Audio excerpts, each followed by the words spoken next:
বিএনপির চেয়ারপারসনের উপদেষ্টা ও বীর মুক্তিযোদ্ধা আব্দুস সালাম বলেছেন, যারা ধর্ম ও মুক্তিযুদ্ধকে রাজনৈতিক ব্যবসার হাতিয়ার হিসেবে ব্যবহার করে তাদের আমলে দেশ ও জনগণ কখনোই নিরাপদ থাকতে পারে না। তার দাবি, বিএনপির শাসনামলেই ছিল দেশের জন্য সবচেয়ে নিরাপদ সময়।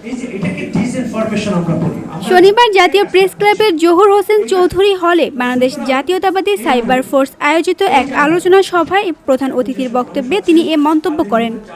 আব্দুস সালাম বলেন, অন্য ধর্মের মানুষও নিরাপদ থাকে না যখন ধর্ম নিয়ে ব্যবসার রাজনীতি চলে। আমরা স্পষ্ট বলছি, বিএনপির আমলে সবাই নিরাপদ ছিল, এখনো নিরাপদ থাকবে, আর সামনেও বাংলাদেশ সত্যকার নিরাপদ থাকবে। বিএনপির শাসনামলে হিন্দু বলি, বৌদ্ধ বলি, খ্রিস্টান বলি, আজকে বুদ্ধিস্ট বলি, বিভিন্ন ধর্ম যারা আছে, আজকে পাহাড়ি বলি, আজকে বাঙালি বলি, আজকে উপজাতি বলি, আজকে লার্মা বলি, মারমা বলি, সকল ধর্ম সকল বর্ণের লোকজনরা নিশ্চিত থাকতে পারে বিএনপি সরকারের আমলে। অন্য কারো আমলে নিশ্চিত থাকতে পারবে না। যারা ধর্ম নিয়ে ব্যবসা করে, যারা মুক্তিযুদ্ধ নিয়ে ব্যবসা করে, তাদের আমলে দেশ নিরাপদ থাকতে পারে না। তিনি আরো বলেন, বিএনপি যে কোনো নির্বাচনে অংশ নিতে প্রস্তুত থাকলেও প্রতিপক্ষ বিজয়কে ভয় পেয়ে নির্বাচন এড়িয়ে চলছে।